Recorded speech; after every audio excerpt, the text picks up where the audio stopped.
Assalamualaikum warahmatullahi wabarakatuh. Alhamdulillah, wassalatu wassalamu ala rasulillah Sayyidina Muhammadin ibn Abdillah wa ala alihi wa sahbihi wa mawala amma ba'd.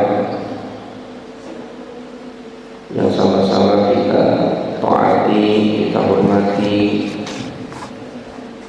Mudir Pusat Ma'had Al-Jami'ah dan juga jajaran pengasuh MSAA. Yang saya hormati para murabbiah, yang saya hormati para musyrifah, dan tidak lupa para adik-adik mahasantri MSAA masa tahun akademik 2022-2023. Alhamdulillahirabbil alamin. Pada hari ini kita masih diberi kesempatan oleh Allah untuk melaksanakan salah satu rutinitas kita, yaitu sholat subuh berjamaah, lalu disambung membaca Al-Taurat dan Al-Wirdul Latif.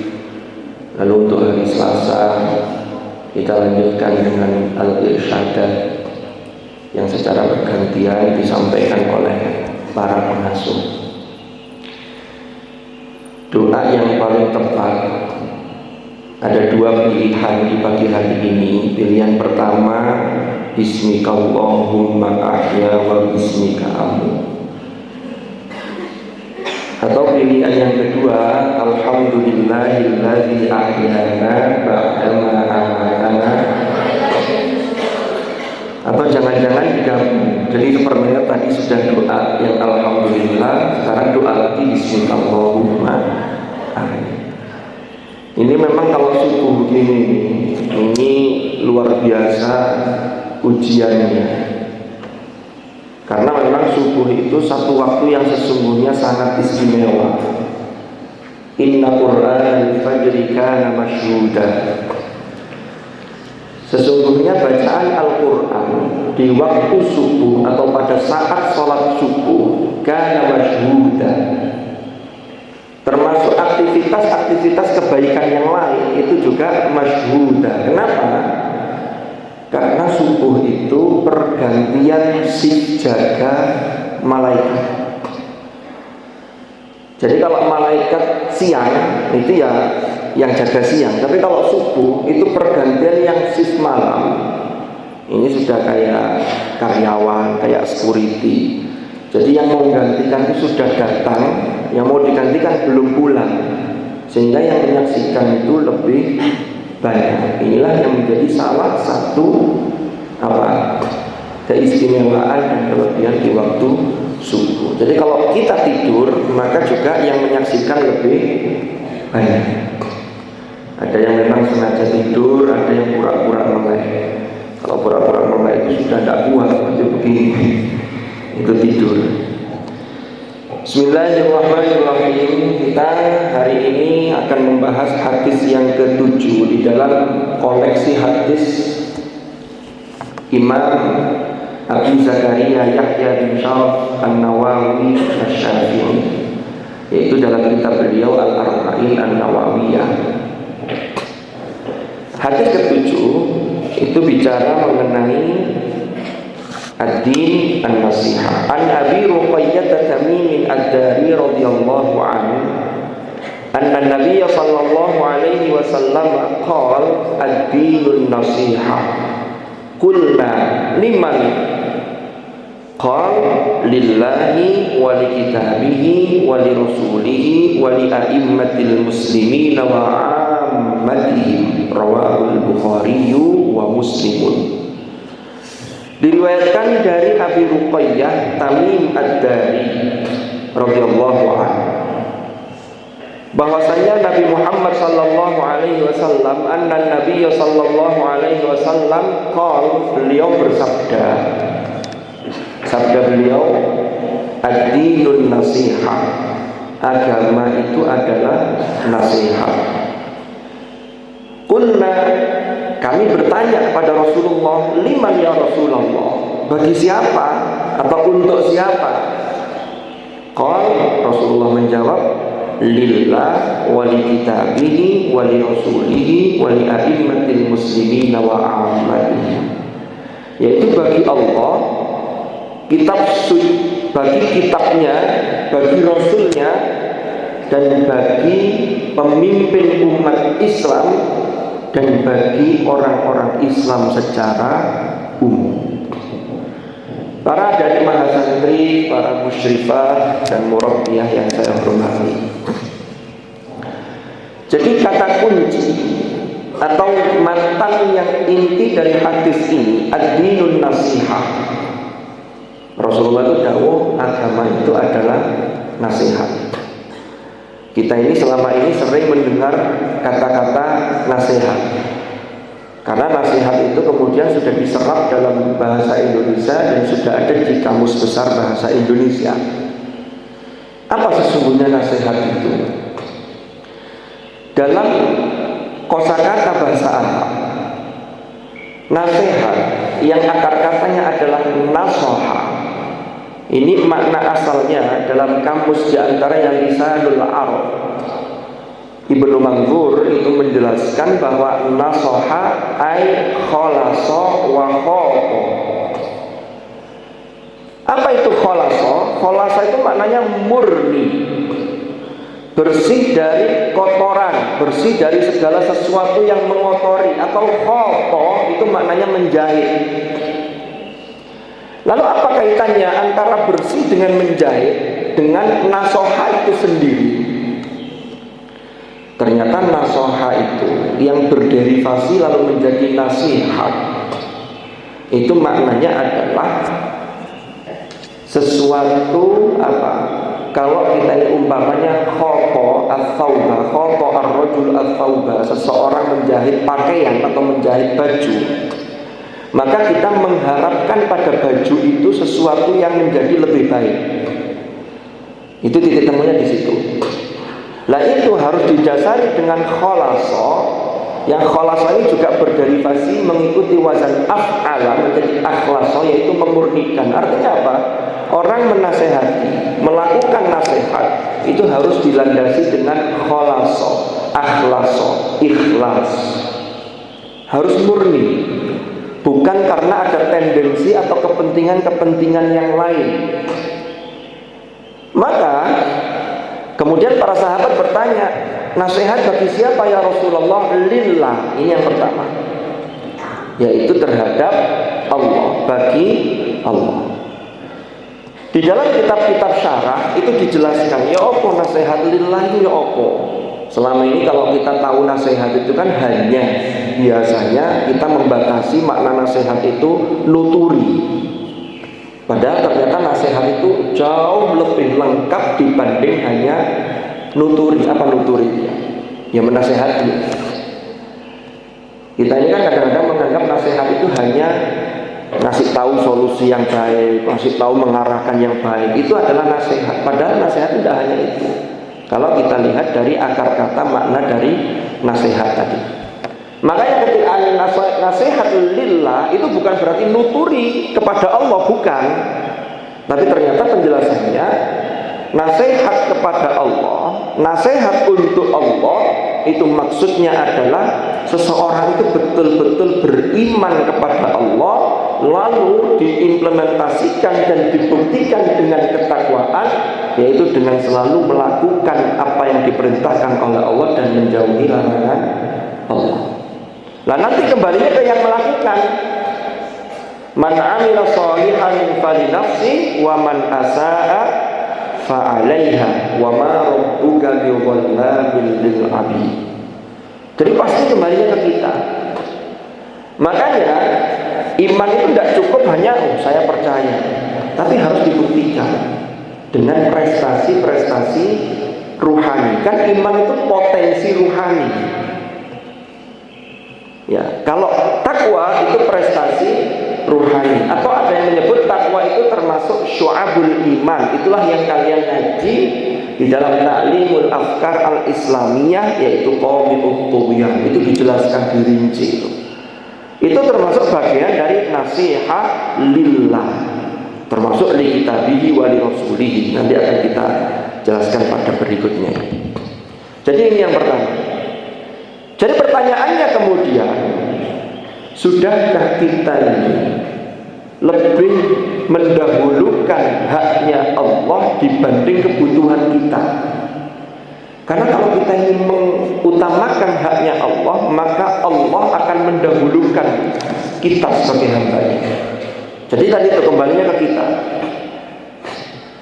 Makanya ada riwayat yang lain itu yang menyatakan begini: kalau ada seorang hamba yang dia melakukan ibadah sunnah seperti dia menjaga melakukan ibadah wajib, umpama kalian punya hizib, punya wirid, umpama sholat duha terus tidak pernah lepas.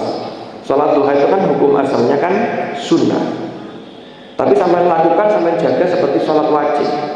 Ada yang biasa puasa, ada yang biasa ngaji Quran, terus dijaga begitu. Maka Allah akan selalu turun tangan, artinya ikut campur dalam urusan Anda. Artinya apa? Semua urusan insya Allah beres. Itu kalau aktivitas yang sunnah itu dilakukan seperti melakukan aktivitas yang wajib. Kalau yang wajib ya tidak usah ditanya, ya pasti sudah dilakukan. Maka ini termasuk ad-dinun nasihah yang lillah, yaitu kepada Allah. Lalu yang kedua, Rasulullah melanjutkan sabdanya wali kitabihi, dan kepada kitabnya. Allah Subhanahu wa ta'ala itu menurunkan kitab-kitab suci. Ini menjadi bagian pokok di dalam rukun iman yang harus kita imani. Bedanya, kalau beriman kepada kitab suci sebelum Al-Quran, maka kita cukup menyatakan bahwa saya beriman, saya percaya Allah pernah menurunkan kitab-kitab suci seperti At-Taurat, Al-Injil, Az-Zabur. Karena Qur'annya jelas dalilnya, wa anzalat Taurata wal Injil. Tapi kita tidak harus beriman secara tafsiri. Isinya Taurat itu yang ori dulu gimana ya? Isinya Injil itu yang ori, yang asli itu seperti apa ya? Karena sekarang yang ori itu sudah tidak ditemukan. Yang ada itu yang sudah mengalami tahrif, sudah mengalami penyimpangan. Yuharrifunal kalima am mawadhihi, yuharrifunal kalima min ba'di mawadhihi. Nah, ketika kita menyatakan keimanan terhadap kitab suci Al-Quran, maka tidak cukup secara ijmali. Saya percaya kalau Al-Quran itu diturunkan oleh Allah kepada Rasulullah untuk umat Islam melalui perantara malaikat Jibril, tapi gak ngelakuin apa-apa, tidak ada usaha untuk mempelajari, tidak ada usaha untuk bagaimana membaca dengan baik yang benar. Itu berarti belum melakukan nasihat li kitabihi. Makanya sampai semua di sini kan ada taklim Al-Quran. Ini dalam rangka termasuk mengimplementasikan, melaksanakan ad-dinun nasihah li kitabihi. Dalam kitabnya Imam An-Nawawi yang lain, At-Tibyan fi Adabi Hamalatil Quran, ada fasal yang menjelaskan, yang beliau tulis. Di situ menjelaskan tentang kewajiban secara umum bagi orang-orang, bagi mukallaf yang harus ditunaikan terhadap Al-Quran. Etikanya seperti apa? Ternyata Imam An-Nawawi itu membuka pasal tersebut atau bab tersebut dengan hadis ini, ad-dinun nasihah. Lalu fokus penjelasan beliau itu pada li kitabihi. Apa kata Imam An-Nawawi dalam kitab At-Tibyan fi Adabi Hamalatil Quran itu?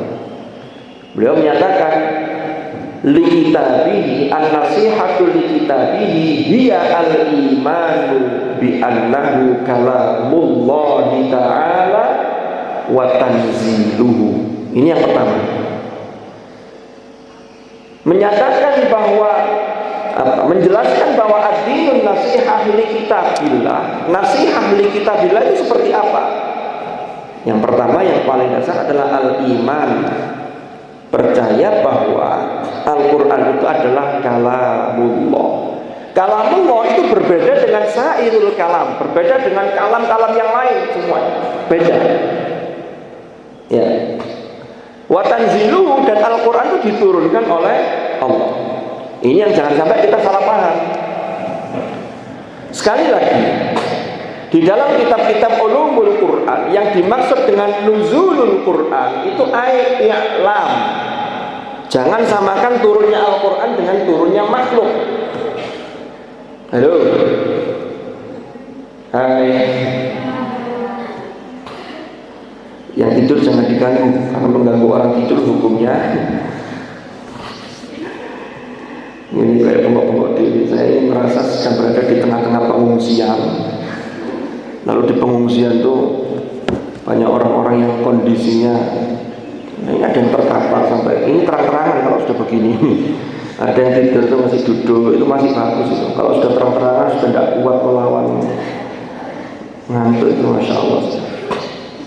Ya tidak apa-apa, ini memang mungkin tugasnya tadi malam banyak sekali sehingga harus berjalan sampai jam 2 baru tidur begitu ya. Ada yang jam 2 lebih 5, tidak apa-apa. Saya lanjutkan. Tutup di rumah. Tutup di rumah, Pak. Oke. Nuzulul Quran. Nah, ini mulai semangat. Nuzulul Quran itu proses i'lam. Beda antara kalam dengan makhluk. Kalau makhluk, maka nuzulnya itu turun seperti ini. Saya di atas podium. Kalau saya turun, maka saya tidak lagi di atas podium. Duduk karena saya turun.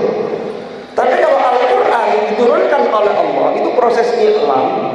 Nanti ada dalam ikut Ahlus Sunnah wal Jamaah itu ada klasifikasi. Yang pertama namanya Al-Quran itu sebagai kalam nafsi. Bal huwa Qur'anum Majid fi lauhim mahfuz. Ini yang tidak bisa dijangkau. Itulah yang diprotek oleh para ulama dengan satu ungkapan bila harfin wala sautin.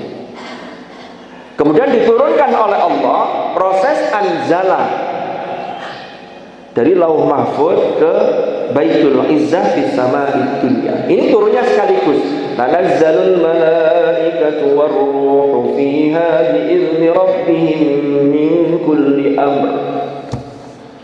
Gitu. Baru dari situ kemudian Jibril membawa disampaikan kepada Rasulullah SAW. Itu namanya proses tanzil. Nazzala yunazzilu tanzil. Kalau nazzala maka turunnya berkali-kali, makanya turunnya ada proses selama 22 tahun lebih. Kan begitu. Maka nasihat ahli kitabillah itu termasuk percaya betul bahwa Al-Quran itu diiklamkan, diturunkan oleh Allah kepada Hadratur Rasul melalui perantara malaikat Jibril. Tsumma ta'zimuhu wa tilawatuhu haqqa tilawati. Ini masih lanjutannya penjelasan Imam An-Nawawi. Kata beliau, kemudian mengagungkan Al-Quran. Al-Quran itu luar biasa agung. Analogi sederhana, sesuatu itu kalau mulia, kalau agung, maka yang ngawal ketika melakukan, ketika turun, ketika perjalanan, kalau makhluk ya, itu maka yang ngawal banyak. Kita ambil contoh, kalau ada pejabat pemerintah levelnya presiden, maka yang di bawahnya presiden itu yang ngawal lebih banyak, aparatnya yang ngawal juga lebih banyak. Berapa SSK begitu. Turun lagi gubernur. Kalau gubernur maka juga banyak, tapi tidak sebanyak kalau presiden pengamanannya. Itu kalau presiden yang datang itu sudah sebelumnya sudah ada sterilisasi tempatnya dan seterusnya. Sampai kalau ketua RT ya ada yang ngawal, tapi hanya beberapa orang. Artinya apa? Semakin tinggi kedudukan sesuatu, maka pengawalannya itu lebih banyak. Quran itu yang ngawal itu tidak hanya ar-ruh, tidak hanya ar-ruhul amin yang bawa, yaitu Jibril. Nazala bihi ruhul amin. Tapi dalam surah Al-Qadr dikatakan tanazzalul malaikatu war-ruhu fiha bi'izni rabbihim min kulli amr. Itu durasinya juga sangat panjang. Salamun hiya hatta matla'il fajr. Itu menunjukkan kemuliaan Al-Quran. Jadi Al-Quran tsumma ta'zimuhu, mengagungkan Al-Quran. Cara mengagungkannya gimana? Ya banyak, termasuk kalian belajar membaca dengan baik dan benar. Itu nanti termasuk bagian mengagungkan dalam konteks mempraktekkan wa tilawatuhu haqqa tilawati. Tilawah dengan qiraah itu ada bedanya. Levelnya lebih tinggi tilawah. Ya. Kalau tilawah itu membaca plus. Plusnya apa? Plus berusaha senantiasa melaksanakan, itu namanya tilawah. Kalau qiraah saja itu ya qiraah, membaca secara umum. Makna aslinya mengumpulkan, dhamma yadhum itu makna aslinya. Kalau kita membaca satu tulisan, umpama ini tulisannya apa, atau tulisan di depan masjid, alas kaki harap dilepas. Kok ono uang baca itu, tapi kemudian sandalnya tetap dipakai, maka dia baru level qiraah, belum level tilawah. Tapi kalau level tilawah, alas kaki harus dilepas, sudah dilepas, maka itu sudah masuk level tilawah. Nah tilawah itu yang dianjurkan haqqa tilawah. Nah haqqa tilawah ini menurut para ulama itu menggabungkan 3 hal. Yang pertama, baik dan benar dari sisi bacaannya, zahir bacaannya. Muncullah ilmu tajwid. Ya apa caranya membaguskan bacaan tilawah Al-Quran, kan begitu. Maka nanti muncul kategori seorang qori yang muhsin ma'jur, bacaannya bagus, dia mendapatkan pahala. Itulah yang oleh Rasulullah dalam sabdanya disebutkan walladzi yaqra'ul Qur'an wa huwa mahirun bihi ma'as safaratil kiramil bararah. Orang yang baca Quran dan dia bacaannya mahir, pas betul, maka ma'as safaratil kiramil bararah, bersama para malaikat utusan yang mulia. Lalu kemudian haqqa tilawah itu yang pertama yang harus diperhatikan ini. Yang kedua apa? Yang kedua itu mentadaburi maknanya. Nah ini kita sudah sampai level naik ke sini atau belum? Maka kalau belum, berarti yang pertamanya harus betul-betul serius sehingga bisa naik level ke berikutnya. Jangan selama hidup itu hanya pada level pertama, atau level pertama saja tidak serius sehingga tidak tutup. Berarti kalau ada orang seperti ini, dia belum menunaikan ad-dinun nasihah li kitabih. Tapi insya Allah santri MSAA semuanya sudah berusaha dalam rangka ad-dinun nasihah li kitabih, karena itu taklim. Walaupun kadang-kadang berangkatnya karena terpaksa. Ya karena sesuatu itu kan biasanya dipaksa untuk kebaikan. Nanti mudah-mudahan jadi terbiasa. Nah 1 semester kok jadi terpaksa, ini berarti ada yang salah dengan diri kita. Tidak bisa menciptakan sistem atau membentuk sistem yang baik untuk diri kita. Kita lanjutkan. Jadi yang kedua itu adalah setelah membacanya dengan baik dan benar, maka ada tadabbur, mulai memahami makna. Kan begitu. Caranya apa? Level yang paling rendah tahu kosakata. Oh, ini maksudnya begini, maksudnya begini. Tidak usah jauh-jauh. Kita mulai dari mana? Dari surat-surat yang sering kita baca dalam sholat. Sehingga ketika kita sholat, coba kita angan-angan sak maknanya. Itu beda rasanya dengan apa? Baca yang hanya lewat saja karena tidak tahu, tidak paham maknanya. Lalu yang ketiga, dalam haqqut tilawah apa? Lafaznya sudah, maknanya sudah, maka melaksanakan isi kandungannya. Itu kalau sudah itu berarti ini haqqut tilawahnya level yang tinggi. Itulah yang dicontohkan oleh Hadratur Rasul dalam riwayat Sayyidah Aisyah. Beliau menyatakan kana khuluquhul Quran, akhlaknya Rasulullah ya Al-Quran. Hadisnya singkat, padat, tapi syarat makna ya padat makna. Cukup dengan ungkapan kana khuluquhul Quran. Lalu apalagi yang termasuk pada nasihah li kitabillah? Di dalam kitabnya An-Nawawi At-Tibyan tadi beliau menjelaskan termasuk al-i'tina'u bimawa'idhihi, memiliki perhatian yang serius terhadap nasihat atau mau'idhah-nya Quran. Allah berfirman dalam surah Yunus, ya ayyuhan nas qad ja'atkum maw'idhatun mir rabbikum wa shifaa'un lima fis sudur wa hudaw wa rahmatul lil mu'minin. Qul bi fadlillahi fabidzalika falyafrahu huwa khairum mimma yajma'un. Wahai sekalian manusia, sungguh telah datang kepada kalian mau'idhatum mir rabbikum, yaitu nasihat-nasihat yang baik dari Tuhan. Quran itu menjadi semacam buku petunjuk. Kalau kita ingin selamat dunia hatta akhirah, maka tidak lain mengikuti buku petunjuk. Kalian yang pernah beli alat elektronik, entah gadget, entah HP, gawai, TV, kulkas dan seterusnya, itu pasti perusahaan itu menyertai ada namanya user manual atau buku untuk petunjuk, itu manual petunjuk bagi pengguna. HP secanggih apapun itu pasti biasanya ada gambarnya air, lalu air itu disiram. Artinya apa? HP itu jangan kena air. Kok ada orang yang ingin HP-nya bersih kalau direndam menggunakan bayi clean? Apa yang terjadi? Rusak.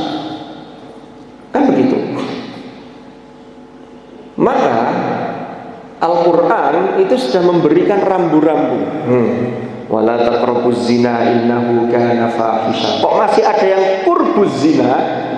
Ini akan merusak. Wala taqtulun nafsal lati harramallahu illa bil haqq. Wala taqfu ma laysa laka bihi ilm, dan seterusnya lah.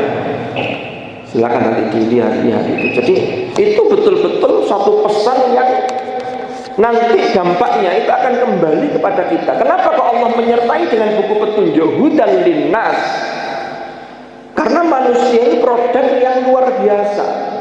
Produk yang Allah nyatakan laqad khalaqnal insana fi ahsani taqwim. Tapi kalau tidak bisa menjaga, tidak sesuai petunjuk, tsumma radadnahu asfala safilin, serendah-rendahnya. Bahkan dalam juz 9 itu dikatakan ulaika kal an'ami bal hum adall. Itu kalau ada orang yang lahum qulubun la yafqahuna biha wa lahum a'yunun la yubsiruna biha dan seterusnya. Para adik mahasantri yang dirahmati oleh Allah. Jadi al-iqtina'u bi mawa'idhihi itu memperhatikan betul nasihat-nasihat Al-Qur'an, mau'idhahnya. Karena Al-Qur'an itu oleh Rasulullah disifati dengan ma'dubatullah fil ardh. Ini hidangan Allah di muka bumi. Namanya hidangan, sampean ngambilnya seberapa, dapatnya sedikit atau banyak, itu kembali kepada sampean dalam mengusahakan. Umpama datang ke tempat acara prasmanan, ada undangan pernikahan teman kita. Maka ketika mengambil hidangan, maka kita mau milih menu apa, lalu ngambilnya seberapa, itu kembali kepada kita. Kalau kita tidak ada usaha, taklim yang tidak ikut, tasbih tidak pernah setor umpama. Tapi kalau maha santri putri, insya Allah ini sergap-sergap. Bahkan di luar jam taklim pun dia masih taklim. Karena saking semangatnya untuk an-nasihah li kitabillah. Jadi itu ada al-i'tina bimawa'idhi. Lalu yang berikutnya, ini kalau dijelaskan dirinci lagi lebih panjang lagi. Saya lihat sampai sudah terlalu capek. Istirahatlah. Lalu yang berikutnya li rasulihi, yaitu nasihat kepada Rasulullah. Artinya apa li rasulihi? Ya sama, Allah Rasulullah itu kan membawa risalahnya Allah. Maka mentaati hadratur Rasul itu termasuk bagian dari nasihat. Apalagi di bulan ini kita memasuki dan kita berada di bulan Rabiul Awal, yaitu bulan Maulidur Rasul sallallahu alaihi wasallam. Hanya dua saja yang kita lakukan, tapi kalau itu kita laksanakan, maka ini termasuk implementasi dari nasihat li rasulihi. Yang pertama apa? Tunjukkan ekspresi cinta kita kepada hadratur Rasul. Orang yang mencintai Rasul atau mencintai sesuatu, man ahabba syai'an katsura dzikruhu. Lah kalau menyebut Nabi, maka tidak lain adalah sholawat. Karena Rasulullah dawuh, al-bakhil man dzukirtu indahu falam yusalli alayya. Orang yang pelit itu kalau disebut namaku di sisi dia mendengar, dia tidak mau sholawat. Berarti menyebut Rasulullah, mengingat Rasulullah adalah dengan sholawat. Karena Al-Ahzab 56 menyatakan innallaha wa malaikatahu yusalluna 'alan nabi. Allah perintahkan sholawat, tapi Allah beri contoh. Allah perintahkan sholat, zakat, puasa, tapi Allah tidak memulai saya sudah sholat, silakan kalian sholatlah, enggak. Tapi khusus sholawat itu luar biasa. Dan sholawat itu bisa dimanapun dan kapanpun. Ya, sambil jalan dari Mabena ke gedung kuliah. Kalau kuliahnya di humaniora kan lumayan. Kalau kuliahnya di gedung C yang pojok itu kan juga lumayan jalan. Itu sholawat yang ringan-ringan. Ustaz, tapi saya lagi datang bulan. Enggak apa-apa, sholawat itu boleh. Yang tidak boleh itu kan kalau bacaan Quran. Nah, sholawat. Jadi ini bukti kita melakukan ad-dinun nasihah li rasulih. Lalu yang kedua, berusaha semaksimal mungkin meneladani dan melaksanakan sunnah-sunnah. Kalau banyak sunnah-sunnah yang belum bisa kita lakukan, maka jangan pernah menganggap bahwa itu tidak sunnah.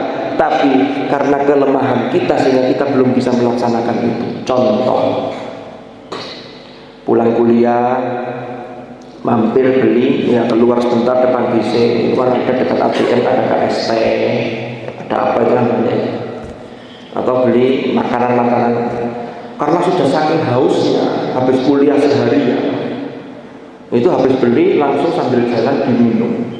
Itu kalau difoto atau di video lalu diunggah, diupload, ini profil Mahasanti MSAA. Kira-kira gimana?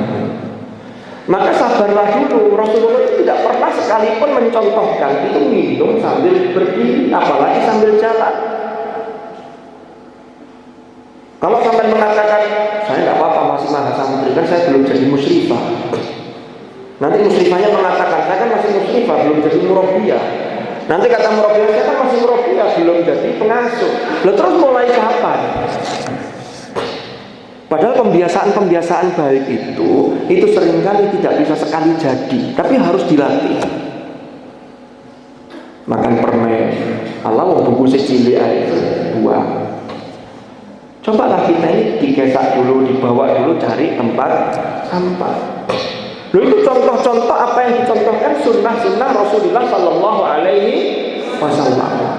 Nah kalau kita sudah berusaha itu, maka kita sesungguhnya sudah berlatih untuk nasihat li Rasulillah Sallallahu Alaihi Wasallam. Sedikit lagi. Lalu yang berikutnya wali a'immatil muslimin. Nasihat bagi pemimpin umat Islam itu seperti apa?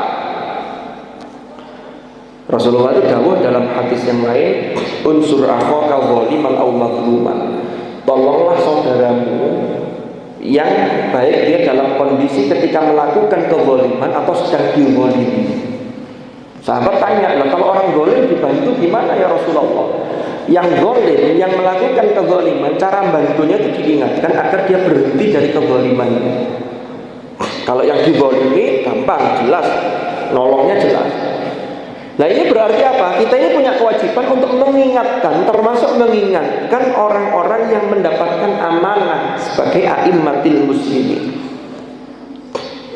Dalam lingkup kita, di atas kita ada kakak pendamping di kamar-kamar kita, ada musyrifah pendamping. Umpama musyrifah ini melakukan sesuatu yang tidak pantas, maka sampaikan dengan cara yang baik. Karena nasihat itu harus murni. Bukan ada niat yang lain. Kali pertama tadi, kalau ada niat yang lain, sampai umumkan kakak musyrifah ini tidak bisa dipercaya, dia begini, itu disampaikan di depan umum. Tidak usah, cukup disampaikan ngobrol secara pribadi. Kak, saya dengar begini-begini, benar tak? Itu gimana? Itu kalau orang yang baik, karena dimulai dari nasihat yang baik, maka insya Allah akan bisa menerima, asalkan disampaikan dengan cara yang baik. Itulah yang dalam Al-Quran disebutkan ud'u ila sabili rabbika bil hikmah wal mau'izatil hasanah wajadilhum billati hiya ahsan. Orang yang sangat bengis saja, itu Nabi Musa dan Harun, itu masih diperintahkan oleh Allah, faqula lahu qawlan layyina la'allahu yatadhakkaru aw yakhsha. Masih diperintahkan untuk ngomong yang baik. Lah kok ada kakak muslim yang baru melakukan kesalahan kecil sampai cari-cari ya apa caranya cek kakak ini nggak dihormati lagi, nggak diajeni, sehingga dicari kesalahannya digali alam, baik puluh tiba ini juga tidak bagus. Berarti tidak nasihat. Karena nasihat tadi harus berangkat dari kholaso khoto. Ada niat baik untuk memperbaiki, sekaligus dimulai dari murni, tidak ada tendensi untuk menjatuhkan. Mafhum? Dan terakhir wali amatihim, yaitu nasihat bagi umat secara umum. Artinya apa? Kita harus punya kepedulian, kepekaan sosial. Kalau ada yang tidak benar di sekitar kita, maka kita ingatkan dengan cara yang baik. Jangan cuek. Orang sekarang itu rata-rata banyak yang cuek begini. Allah jarno ae podo gedene, podo ngerti ini. Manusia itu berapapun umurnya, itu tetap butuh yang namanya watawasau bil haqqi watawasau bisabr. Soalnya manusia kadang luput, kadang lali, kadang nggak bisa mencerminkan, memantulkan apa yang seharusnya dilakukan untuk dirinya sendiri. Karena cermin masing-masing orang itu kondisinya berbeda. Ada yang cerminnya itu agak kotor karena jarang dibersihkan, sehingga pantulannya jadi berbeda. Ada yang cerminnya itu, tapi yang bagusnya yang mencerminkan yang apa adanya. Kalau sekarang itu kamera, itu kan kadang-kadang sudah tidak apa adanya, sehingga foto itu seringkali jauh lebih bagus, lebih cantik dibanding aslinya, karena ada filternya. Lalu kameranya begini, makanya di menu di kamera itu kan ada percantik. Waduh. Nah ini maksud saya apa? Kalau kita bicara mengenai untuk melihat diri kita, kekurangan kita, maka pakailah yang jangan percantik. Karena kalau pakai percantik tidak kelihatan kekurangan kita. Terakhir, sebelum saya akhiri, saya ingin mengutip dawuhnya Kiai Mustafa Bisri itu. Beliau pernah dawuh begini, pada dasarnya setiap orang itu senang dengan kritik. Tapi ada catatannya, asalkan tidak ditujukan kepada diri sendiri. Kalau ngeritik diri sendiri itu agak berat. Maka disinilah pentingnya watawasau bil haq watawasau bis sabr. Saya kira itu. Silakan yang tidur dilanjutkan tidurnya, yang belum tidur kesempatan untuk tidur. Yang sudah tidur ya berulang tangis ya Allah. Ini mau masuk acara inti wallahu a'lam bishawab itu langsung semangat semua. Kayak bangkit dari kubur. Ya weslah, muga manfaat, muga barokah. Mungkin kalau ada hal-hal yang kurang berkenan, mudah-mudahan sedikit ini bisa kita laksanakan, bisa kita implementasikan. Bukan saya mengingatkan kalian saja, tapi saya juga mengingatkan diri saya sendiri, berangkat dari hadis Rasulullah SAW yang kita baca, yaitu ad-dinun nasihah. Mudah-mudahan manfaat dan barokah. Wallahu a'lam bishawab. Hadanallahu wa iyyakum ajma'in. Al-'afwu minkum. Assalamualaikum warahmatullahi wabarakatuh.